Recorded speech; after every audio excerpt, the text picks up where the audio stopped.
Cek cek bismillah.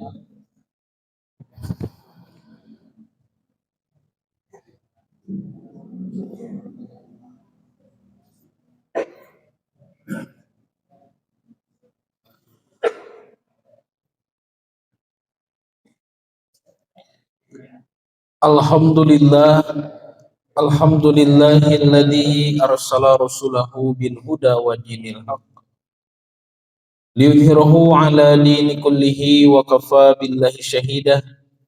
Asyhadu an la ilaha illallah wahdahu la syarikalah wa asyhadu anna muhammadan abduhu wa rasuluhu alladzi la nabiyya ba'dah, amma ba'du. Para hadirin ikhwatu iman, Bapak dan Ibu yang dirahmati Allah, puji dan syukur kehadirat Allah yang Maha Ghafur. Kita bisa bertemu kembali dalam keadaan sehat walafiat, sehat yang mudah digunakan untuk ibadah di Masjid Al-Muhajirin yang kita cintai ini. Mudah-mudahan apa yang kita laksanakan menjadi salah satu di antara bentuk rasa syukur kita kepada Allah, terutama atas akal fikiran yang diberikan kita gunakan untuk mengkaji ilmu Allah. Bapak dan Ibu yang dirahmati Allah, saya mohon izin melanjutkan pembahasan dengan judul Islam Pelanjut Milah Ibrahim. Materi ini dibuat untuk membuktikan manakah agama yang masih melanjutkan milah Ibrahim. Karena Nabi Ibrahim diangkat menjadi nabi, rasul, dan imam. Di dalam surah Al-Baqarah ayat 124, Ibrahim diangkat menjadi imam. Maka yang menjadi makmum adalah manusia setelah masa Nabi Ibrahim. Itu harus mengikuti imam dalam hal beribadah. Sekarang makmum-makmum itu terbagi menjadi 3 agama besar, yaitu Yahudi, Kristen, dan Islam. Ketiga-tiganya mengaku sebagai keturunan Nabi Ibrahim alaihissalam. Sudah kita buktikan kemarin dari kitab suci umat Yahudi, mereka menghormati Nabi Ibrahim. Bahkan di dalam setiap sholat atau tefilah, orang Yahudi membaca sholawat, membaca syahadat, itu menyebut-nyebut nama Nabi Ibrahim. Orang Kristen juga sama, di dalam kitab sucinya nasab Nabi Isa Al-Masih atau Yesus Kristus dinisbatkan kepada Nabi Ibrahim alaihissalam. Umat Islam juga sama, mengaku bahwa Islam ini adalah lanjutan dari milah Ibrahim. Nah, Bapak Ibu yang dirahmati Allah, kita sudah bahas manakah di antara ketiga agama ini yang masih melanjutkan milah Ibrahim. Nah, milah Ibrahim itu diantaranya satu, ibadah khitan, sudah dibahas disunat begitu. Kemudian yang kedua, membangun masjid. Yang ketiga kemarin ibadah haji. Ini ternyata orang Yahudi pun diperintah haji Orang Yahudi dan Kristen pun diperintah haji. Kita bisa tahu dari isyarat yang Allah sebutkan di dalam surah Ali Imran, banyak yang menyebut masjid pertama yang dibangun di bumi ini adalah masjid yang ada di kota Bakkah kemarinnya. Dengan isyarat Bakkah itulah kita bisa tahu bahwa Yahudi pun dulu itu berhaji ke lembah Bakkah dalam kitab Mazmur. Nah, sekarang kita masuk ke pembahasan yang keempat, yaitu tentang ibadah kurban. Bapak Ibu yang dirahmati Allah, bagi umat Islam, apabila kita membaca dalam kitab suci Al-Quran, Siapakah anak Nabi Ibrahim alaihissalam yang disembelih itu? Nah, di dalam Quran sebetulnya tidak disebutkan namanya, bahwa itu Ismail ataukah Ishak, tidak disebut. Silakan cari ya ayatnya. Di dalam Quran Allah Subhanahu wa taala hanya menyebutkan gulamun halim, anak yang lembut, begitu Pak. Anak yang solih. Ibrahim berkata kepada anaknya, jadi tadi disebutkan eta teh Ismail atau Nabi Ishak.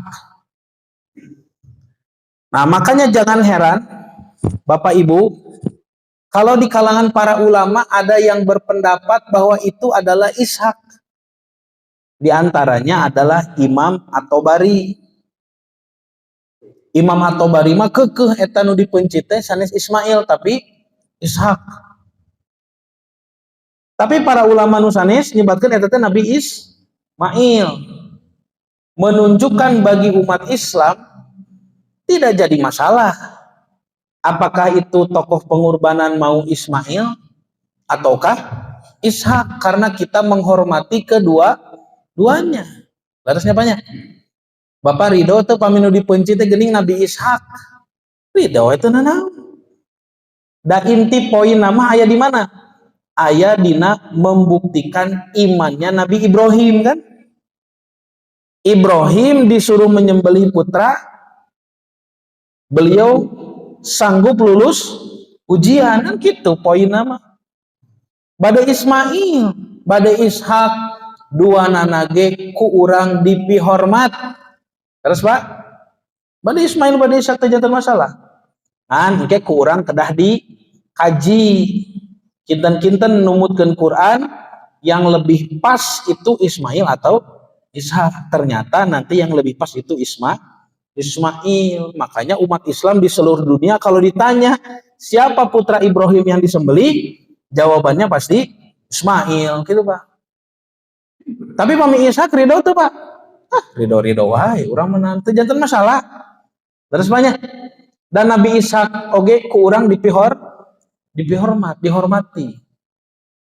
Tapi anehnya Bapak Ibu, bagi orang Yahudi dan Kristen, kalau yang disembelih itu Ismail, itu jadi masalah.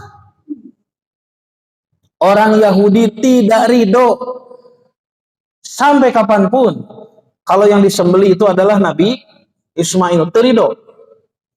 Harus Ishak gitu Pak. Nah, maka jeung harus Ishak karena Ishak adalah nenek moyang kami gitu. Ismail nenek moyang Muhammad. Itu banyak. Cobi. Nah, tokoh pengorbanan di dalam kitab suci orang Yahudi ya Pak. Tinggal ku Bapak. Ini di kitab Taurat surah pertama Bu. Namina Sefer Bereshit atau nabi kitab Kejadian. Nah, mata kapungkur puntennya kitab Kejadian teh dina bahasa Inggris mah disebutna Genesis. Nah, mata kapungkur aya ben namina Genesis. Tanya Bapak nuju anom kapungkur.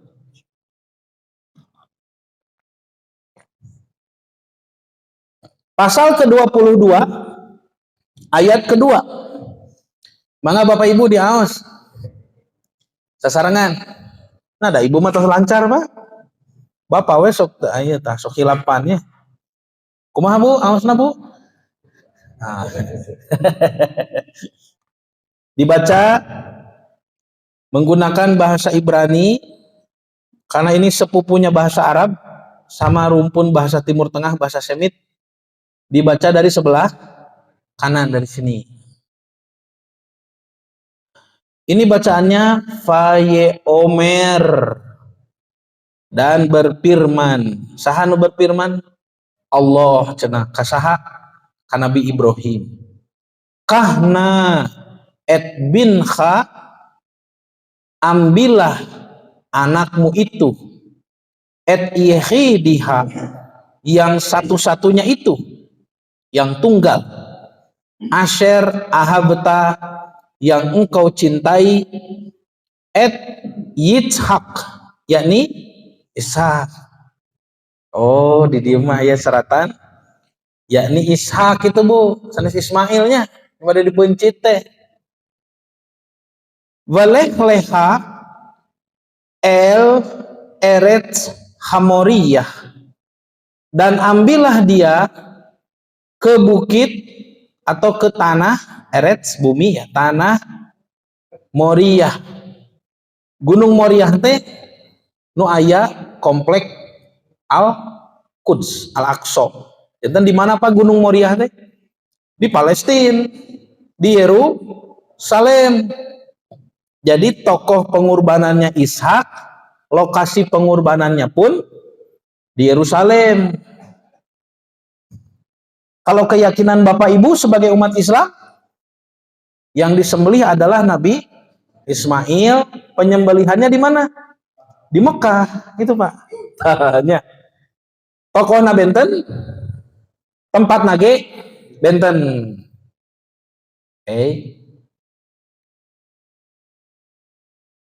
Tayu Pak, kecap yani Isa. Tenan naon sok kurang teh. Jadi Allah berfirman katanya kahna et binha, ambillah anakmu itu et yehidiha, yang tunggal itu. Berarti yang disembelih itu adalah anak Nabi Ibrahim yang tunggal. Nah, apa yang dimaksud dengan anak tunggal? Dalam Kamus Besar Bahasa Indonesia depannya supados kiat referensi na ye. Kamus Besar Bahasa Indonesia KBBI tak anak tunggal, saur kamus anak kandung satu-satunya gitu Pak. Terusnya jantan putrana aya sabar hiji.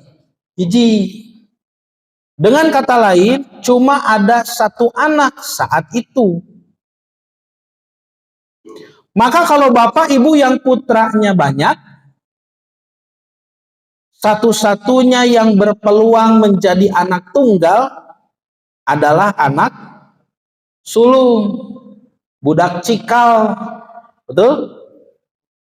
Contoh ya abdi putra kahiji Pak, cikal, nyalicik, nyanakal.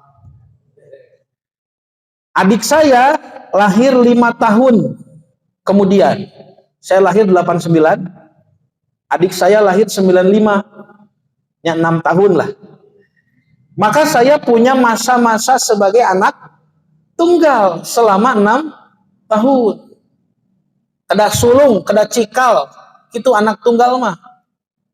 Sedangkan anak kedua, ketiga, keempat, dan seterusnya mustahil mengalami sebagai anak tunggal. Kenapa? Karena pas borojo, tos ayah si AA. Leres? Tos ayah si Tete. Dengan demikian, haruslah dikonfirmasi dulu nih. Siapakah anak tunggal itu? Berarti anak sulung, budak cikal, Nabi Ibrahim gitu Pak. Siapa yang lahir lebih dulu? Apakah Ismail yang lahir dari Hajar alaihi wassalam, ataukah Ishak yang lahir dari Sarah alaihi wassalam? Nah gitu Pak. Nah kalau dijawab oleh umat Islam, tentu Ismail pangheulana gitu ya banyak. Dapil eta mah keyakinan urang. Supaya ini bisa menjadi kekuatan Pak, argumentasi jadi hujah, maka kita jawab pakai ayat-ayat dari kitab suci orang Yahudi dan orang Kristen. Saya cari dalam kisah-kisah Nabi Ibrahim di kitab suci Yahudi dan Kristen, ditemukan satu ayat. Nah iya Pak, disebut be Abram dan Abraham ben Shemonim Sanah Besisit Sanim, berusia 80 ditambah 6 tahun, berarti 86 tahun gitu Pak. Beladet Hagar, ketika Hagar, Siti Hajar maksudnya, melahirkan et Ismaili, et Ismail le Abraham, melahirkan Ismail bagi Abraham. Jantan Nabi Ibrahim waktu Ismail borojol yuswana seberapa? 80 genep. Saur saha eta teh? Saur kitab Yahudi, Sefer Bereshit, kitab Kejadian pasal 16 ayat 16. Oh iya, ayat cara baca apa? Nah aja disumputkeun. Tah ieu mah tong disebutkeun nah karunya Bapak hoyong maca. Sok Pak, aos Pak. Tapi di pasal 21 ayat 5 disebutkan be Abraham dan Ibrahim ben Me'at Sanah, berusia 100 tahun. Behi walid lo et Ishak benu, ketika Ishak anaknya lahir baginya. Janten pami Ismail mah yuswana 80 genep. Pas borojol teh ketika Ishak lahir, Abraham berumur 100 tahun. Jadi lebih dulu yang mana? Ismail. Betul ya? Itu menurut kitab orang Yahudi. Jadi apakah mungkin ketika Tuhan berfirman kepada Abraham, ambillah anakmu yang tunggal itu. Ari nu tunggal teh yakni Ishak, cenah kitu Pak. Padahal Ishak ketika lahir Ismail sudah ada. Anehnya. Kumaha tuh? Itu kumahanya. Tah gitu Pak. Ya betul. Jadi kalau orang Yahudi, orang Kristen pakai logika, pusing Pak baca kitabnya sendiri. Kala cekali deui cenah tadi dianya. Tah, iya tah, ambillah anakmu yang tunggal itu yang kau kasihi yakni Ishak. Berarti anak tunggal teh Ishak. Ari dina ayat nu tadi Ismail pas lahir 86 usia Ibrahim itu, tapi ketika lahir Ishak sudah 100. Dengan demikian, maka yang berstatus sebagai anak tunggal itu hanyalah Nabi Ismail. Terus Bu, ibu mah lepat keneh ngawaleuna gitu Pak. Kumar ibu? Gak sok sekali deui ngartos tuh Bu. Mohon gitu. Ibaratnya bapak ibu di orang nyanak si cikal. Pak, canaknya si cikal ke masjid.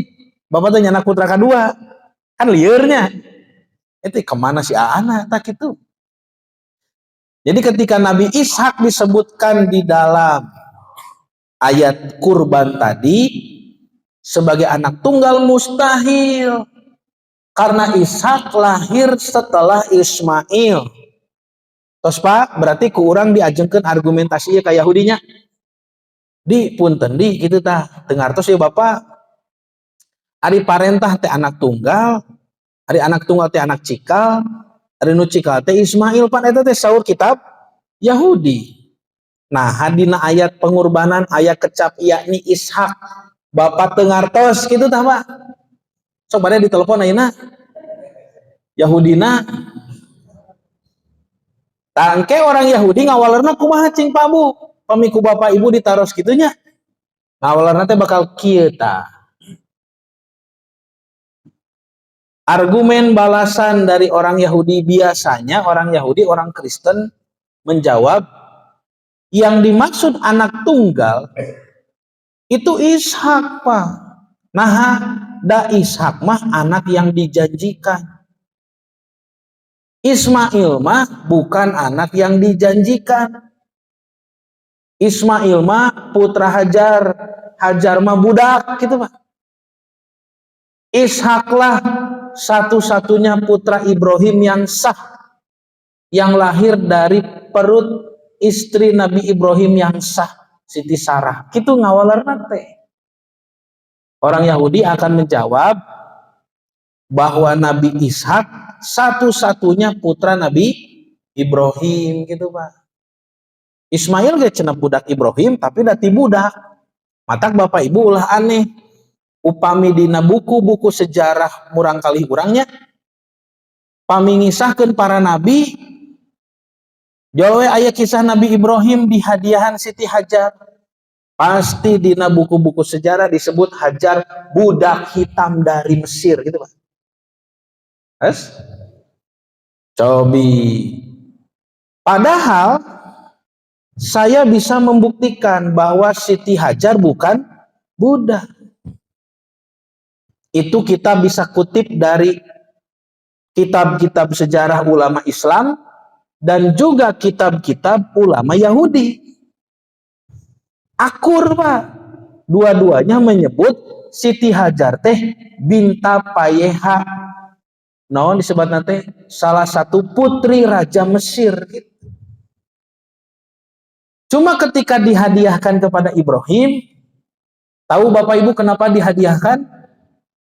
Karena Raja Mesir waktu itu belum bergelar Fir'aun ya. Gelar Fir'aun baru ada di zaman Musa gitu Pak. Zaman Yusuf belum ada, zaman Ibrahim belum ada. Raja Mesir zaman Nabi Ibrahim itu pun tanya banyak resep ka istri batur. Jadi lamun ayah istri gaduh caroge geulis we resepeun. Karena menurut Raja Mesir tidak mungkin perempuan ini dinikahi kalau tidak punya kelebihan gitu Pak. Pokoknya mun ayah istri batur ada mantes jadi dilaporkeun we. Jadi ditewak. Direbut istri batur teh. Nah itu yang dialami oleh Siti Sarah karena parasnya cantik. Orang Babylon atau pas Siti Sarah teh orang Irak mun ayeuna mah. Mancung Pak, geulis siga ibu lah 11 12. Mun Siti Sarah mancung ka payun, ibu mah kalebet gitu Pak. Henteu ibu ke mancung laras. Mohon ditinggal tina panyerot gitu. Ya siga ibu lah gitu geulis Pak. Nah, maka Siti Sarah itu dicuri oleh penguasa Mesir yang waktu itu Nabi Ibrahim terpaksa berbohong tehnya. Kata Raja Mesir teh ini siapa Ibrahim ini? Sarah dan Ibrahim ini hubungannya apa? Kata Ibrahim, dia ukhti. Dia adalah saudari perempuanku gitu Pak. Maka di ruangan Raja Mesir itu kata Siti Sarah, setiap dia mau menyentuhku, aku berdoa kepada Allah, lalu tangannya setruk. Setiap dia mau menyentuhku, tangannya lumpuh, gitu Pak. Lalu dia menjerit-jerit kesakitan, memohon ampunan. Maka aku berdoa kepada Allah, Saur Siti Sarah, agar mengampuninya. Sembuhlah tangannya. Setelah sekian lama sembuh, ngobrol deui gitu Pak, mau menyentuh lagi, lumpuh lagi. 3 kali lumpuhnya itu, setelah lumpuh yang ketiga, lalu disembuhkan berapa malam gitu Pak, berapa hari, maka Raja Mesir merasa ketakutan bahwa Siti Sarah ini punya ilmu-ilmu gaib gitu Pak. Padahal Nabi Ibrahim di luar sana sedang melaksanakan sholat gitu Pak. Ibrahim sholat terus supaya istrinya selamat. Maka dikembalikanlah oleh Raja Mesir itu dengan rasa takut yang luar biasa. Karena kejadian seperti itu belum pernah terjadi. Sampai Raja Mesir waktu itu mengatakan, ini perempuan yang kalian bawa bukan manusia tapi jin. Kira kurang ditoel aing cenah itu. Jol pengkor. Karena merasa takut, maka dihadiahkanlah sebagai permohonan maaf, itulah Hagar gitu Pak. Jadi dalam buku-buku sejarah ulama Islam, juga dalam kitab-kitab Rabi Yahudi, disebutkan Hajar itu binta payeha, putri dari Raja Mesir. Cuma entah dari istri yang mana, karena istrinya sangat banyak. Dihadiahkan satu, terceneta budak hiji bikeun gitu Pak. Ketika dihadiahkan, maka Hajar diminta untuk jadi khodimah. Naon khodimah teh Pak? Pembantu. Jadi nanti Ibrahim dan Sarah punya pembantu. Bapak Ibu gaduh pembantu, ayah nu gaduh. So, dupi pembantu merdeka atau napi hamba sahaya? Merdeka pembantu mah. Contoh nih, Nabi Muhammad SAW punya khodim tidak? Punya. Anas bin Malik, pendeta khodim. Anas bin Malik itu 9 tahun Pak di Madinah terus di rumah Nabi babantos. Dari mulai kecil sampai remaja. Apakah kita mengatakan Anas bin Malik itu budak hamba sahaya? Tidak, merdeka. Arab nanti abdun, abdah, gitu Pak. Rikob, rokobah, mu'tik, mu'tikoh, itu bahasa-bahasa untuk hamba sahaya. Tapi Siti Hajar dalam riwayat-riwayat yang sahih disebutkan bukan hamba sahaya. Wanita merdeka, cuma diminta menjadi khodim, khodimah pelayan Sarah. Babantos gitu Pak. Nah, berapa lama berselang waktu Sarah melihat kemuliaan yang ada dalam diri Siti Hajar. Oh, gua tuh Pak, wanita raja, wanita kerajaan, putri Raja Mesir, pendidikannya tinggi, ya, keluarga kaisar, keluarga kerajaan, punya kualitas. Makanya Sarah menilai Hajar ini pantas dinikahi karena Ibrahim selalu ingin mempunyai anak, gitu Pak, laki-laki yang mana waktu itu Siti Sarah belum bisa memberikan anak. Tikah weku Ibrahim teh. Sok lamun hamba sahaya ditikah moal hamba sahaya mah boleh digauli nya, hamba sahaya mah boleh Pak dulu. Tapi Siti Hajar dalam riwayat disebutkan Ibrahim dengan Hajar itu menikah. Itu tandanya Siti Hajar bukan budak. Maka Nabi Ismail alaihissalam itu sah sebagai putra resmi dari Nabi Ibrahim, istri kedua gitu Pak. Nah, makanya kenapa di dalam buku-buku sejarah anak SD kita Pak disebutkan Hajar budak hitam dari Mesir, Hajar budak hitam dari Mesir, itu propaganda orang Kristen, orang Yahudi yang menginginkan status Hajar ini jatuh. Karena kalau Hajar jatuh, maka Ismail pun jatuh. Ya, karena anak budak gitu Pak. Maka tokoh pengorbanan jadi disebutkanlah Ishak. Nah, ini perebut wacana, berebut tokoh gitu Pak, tokoh pengorbanan yang agung. Ya, parebut kapungkur teh turunan Ismail sareng turunan Ishak. Karena dua-duanya ingin memiliki keutamaan. Karena Ibrahim alaihissalam dengan kisah pengorbanan itulah oleh Allah Subhanahu wa taala nanti diangkat menjadi Khalilullah, kekasih Allah gitu Pak. Nah, terusnya itu nukahiji Pak. Tanggapan kami dalam keyakinan orang Yahudi dan Nasrani, Bible itu kan kitab suci yang berasal dari Tuhan. Jika demikian, bukankah Tuhan itu ahli bahasa? Lantas mengapa jika yang dimaksud adalah anak yang dijanjikan? Menurut mereka Ishak itu anak yang dijanjikan. Tetapi dalam kitab Kejadian tadi Sefer Bereshit pasal 22 ayat 12 yang disebut malah anak tunggal. Kenapa Tuhan tidak memakai kalimat anak yang dijanjikan? Tentu saja karena yang dimaksud oleh Tuhan adalah benar-benar anak tunggal waktu itu. Nah, kemudian yang kedua, biasanya kalau orang Yahudi, orang Kristen sudah dijawab seperti itu, mereka menyatakan yang dimaksud keturunan Abraham adalah Ishak, bukan Ismail, sebagaimana disebutkan dalam Sefer Bereshit 21 pasal 12.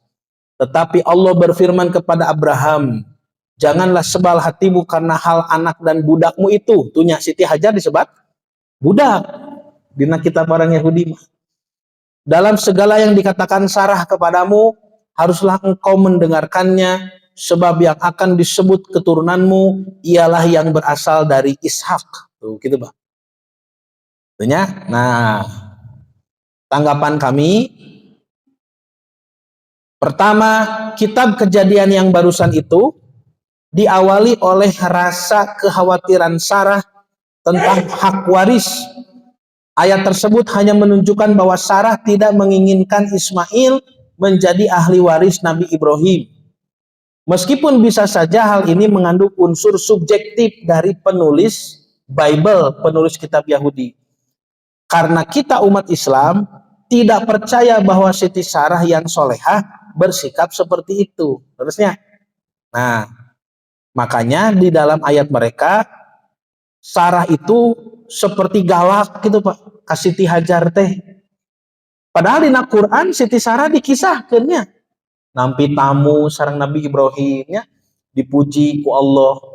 Tapi kalau kita membaca Siti Sarah dalam kitab Yahudi, disebutkan berkatalah Sarah kepada Abraham, usirlah hamba perempuan itu beserta anaknya, sebab anak hamba ini tidak akan menjadi ahli waris bersama-sama dengan anakku Ishak, gitu Pak. Jantan di dia mah pas saya gitu Pak, Siti Sarah teh sareng Siti Hajar teh. Nah, tuh buat orang ditikahnya. Nah, kan aneh banyak. Nah, padahal di dalam riwayat-riwayat hadis-hadis Nabi yang sahih disebutkan bahwa Hajar disimpan di lembah Mekah itu bukan karena diusir oleh Siti Sarah, tapi karena diperintah oleh Allah, gitu Pak. Yang kedua, sangat tidak tepat jika menyebut bahwa Ishak adalah anak satu-satunya yang sah. Karena di dalam kitab mereka juga bertaburan banyak ayat yang menyatakan bahwa Ismail adalah putra resmi dari Ibrahim, sah. Contoh misalkan Sefer Beresit 16:15 yang tadi banyak. Lalu Hagar melahirkan seorang anak laki-laki bagi Abraham, dan Abraham menamai anak yang dilahirkan Hagar itu Ismail. Dari kata Isma artinya mendengar, El itu Tuhan. Jadi Tuhan mendengarkan permintaan Ibrahim ingin punya anak. Kedua, sebagai anak sulung, hak Ismail itu 2 kali lipat dari Ishak. Ini sudah hukum dari Taurat Nabi Musa, Pak. Tindakan Sarah mengusir Ismail dan ibunya Hajar demi harta waris itu sangatlah tidak tepat dan merupakan tuduhan yang tidak berdasar. Karena menurut Taurat sendiri, sesungguhnya Ismail itu berhak menerima harta waris bahkan 2 kali lipat dari Ishak. Itu banyak. Nah, bagaimana mungkin Nabi Ibrahim lebih mendengarkan istrinya ketimbang aturan Allah? Mana ayat yang dimaksud ini? Dalam Taurat, di Sefer Devarim, atau kitab ulangan ya, bahasa Inggrisnya Deuteronomy. Pasal 21 ayat 15-17, Allah mengkisahkan tentang nasib Nabi Ibrahim. Tinggal Pak. Misalkan seorang punya 2 istri, nah, Sarah dan Hajarnya, dan keduanya melahirkan anak laki-laki, Ismail sareng Ishak. Tetapi anak yang lahir lebih dulu bukan anak dari istri kesayangannya, Ismail ti Hajar teh. Kalau orang itu mau menentukan bagaimana ia akan membagi kekayaannya kepada anak-anaknya, pami Nabi Ibrahim badai ngabagi waris, ia tidak boleh memihak pada anak dari istri kesayangannya. Ulah peda Ishak teh putrana Sarah, dengan memberi kepada anak itu ka Ishak bagian yang menjadi hak anak sulung, hakna Ismail, tidak boleh gitu Pak. Ia harus memberi bagian 2 kali lipat dari harta bendanya kepada anak-anak anak laki-laki yang sulung, walaupun anak itu bukan anak dari istri kesayangannya. Hak anak sulung harus diakui oleh ayahnya, dan kepada anak itu harus diberikan warisan yang menjadi haknya menurut hukum. Gitu Pak. Jantan Nabi Ismail teh lebih berhak lamun jantan tokoh pengorbanan ge ya, sebagai anak sulung, karena anak sulung itu diminta oleh Tuhan. Gegentos bapak Pak putra cikal banyak. Terus banyak. Pami sepuh ngantunkeun nu jantan bapak pasti putra anu cikal pami pameget mah gitu Pak. Nah yang ketiga, anak sulunglah yang selalu dijadikan kurban di dalam kitab Yahudi dan Kristen. Tidak pernah anak kedua, anak ketiga jadi tokoh pengorbanan, tak ada Pak. Selalu anak sulung. Setiap ada perintah berkurban dalam Alkitab, selalu ada keharusan untuk memilih anak yang sulung atau anak yang terlahir lebih dulu untuk dikorbankan. Contoh di Sefer Shemot, kitab Keluaran, bahasa Inggrisnya Exodus gitu Bang. Pasal 13 ayat 12, maka haruslah kau persembahkan bagi Tuhan segala yang lahir terdahulu dari kandungan. Juga setiap kali ada hewan yang kau punyai beranak pertama kali, anak jantan yang sulung adalah bagi Tuhan. Gitu Bang. Ya. Jantan pami bapak ngangon doma, tah borojol anakan hiji jalu, tah eta nu dipencit gitu Bang. Pokoknya anak sulung lalaki, tah eta nusuk disungkeun ku Allah menurut kitab orang Yahudi. Kemudian di Sefer Shemot pasal 12 ayat 29, maka pada tengah malam Tuhan membunuh tiap-tiap anak sulung di tanah Mesir. Ini bahasa zaman Fir'aun menindas Bani Israel. Dari anak sulung Fir'aun yang duduk di tahtanya sampai kepada anak sulung orang tawanan yang ada dalam liang tutupan beserta segala anak sulung hewan. Pokoknya nu cara rikal di paehan sadayana. Kemudian di Sefer Shemot pasal 22-29, janganlah lalai mempersembahkan hasil gandumu dan hasil anggurmu yang sulung dari anak-anakmu lelaki haruslah kau persembahkan kepadaku. Jantan anu ripuh ibadah nyapanya anu kedah ngalaksanakeun lamun teh mah Ibrahim kapungkur sareng ngabangun Ka'bah wah sareng anak sulung nu dipilih teh Ismail anu ngarencangan Ibrahim ngabangun Ka'bah. Maka hak anak sulung selalu jantan prioritas. Tadi kita sudah baca di dalam kitab Yahudi bahwa yang menjadi anak sulung itu adalah Nabi Ismail.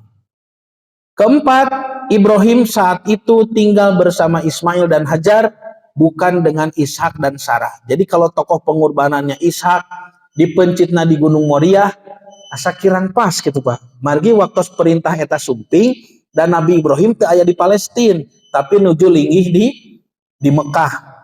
Nah, disebutkan dalam kitab Yahudi pasal 22 ayat 19 kitab Kejadian, kemudian kembalilah Abraham kepada kedua bujangnya dan mereka bersama-sama berangkat ke Beersheba dan Abraham tinggal di Beersheba. Sahanu di Beersheba teh Ibrahim tinggal di Beersheba. Siapa yang tinggal di Beersheba? Hajar dan Ismail ataukah Ishak dan Sarah? Masih dalam kitab mereka Pak, kitab Kejadian pasal 21-14, lalu berangkatlah Hagar dan mengembara di padang gurun Beersheba. Janten Ibrahim teh linggihna sareng Siti Hajar ketika perintah kurban itu turun. Nah, dengan semua argumentasi ini, maka tadi banyak firman tadi yang pertama Sefer Bereshit tentang tokoh pengorbanan kahna et binha et yehedha ini, ambillah anakmu yang tunggal yang engkau kasihi et Yitzhak, yakni Ishak. Nah, ini tidak masuk akal. Nah, maka para pengkaji Bible menduga kata-kata yakni Ishak ini adalah tambahan. Ada yang menulis gitu, Pak. Kalau ini tidak ada yakni Ishaknya, maka konteks pengorbanan itu menjadi masuk akal. Karena yang dikurbankan adalah anak sulung, yaitu Nabi Ismail. Nah, sekali lagi saya tekankan bahwa bagi kita akidah umat Islam tidak jadi masalah mau Ismail yang dikurbankan ataukah Ishak, karena kita menghormati kedua-duanya. Tapi bagi Yahudi, bagi Kristen itu bermasalah karena mereka menginginkan Ishak, tidak boleh Ismail, karena Ismail adalah nenek moyang Nabi Muhammad gitu Pak. Makanya sebisa mungkin Ismail itu dijatuhkan. Cara menjatuhkannya macam-macam. Salah satunya tadi menganggap Siti Hajar sebagai budak gitu Pak. Nanti ada cara lain yang lebih keji Pak, yaitu langsung menghina Nabi Ismail. Ada nanti ayat-ayatnya. Ismail akan kufur, menyembah berhala, Ismail akan membunuh, Ismail seperti keledai liar, gitu Pak ya. Wah, luar biasa. Tuduhan-tuduhan kepada Nabi itu di dalam kitab Yahudi dan Nasrani luar biasa. Ya, kalau kita baca dari Adam sampai Isa Al-Masih itu dituduhnya Pak luar biasa. Nabi Daud dituduh zina. Ya, Nabi Daud teh naong istri kabitaeun langsung dijinahi begitu. Wah, ayah-ayahnya. Ka Allah wae kenuding Pak. Nanti ada ya judulnya kekeliruan hari Sabat. Kenapa Yahudi liburnya hari Sabtu gitu Pak? Karena dalam kitab mereka tertulis bahwa Allah capek istirahat dinten Sabtu gitu Pak. Nauzubillah min dzalik. Nah, Bapak Ibu yang dirahmati Allah, sekian dulu yang bisa disampaikan. Mudah-mudahan apa yang disampaikan menjadi tambahan ilmu yang bermanfaat khususnya bagi saya sendiri dan menjadikan motivasi beribadah kepada Allah lebih tinggi. Saya cukupkan sekian, ditutup dengan doa Rabbana atina fid dunya hasanah wa fil akhirati hasanah wa qina adzabannar. Aqulu qauli hadza wa astaghfirullah li wa lakum. Wassalamualaikum warahmatullahi wabarakatuh.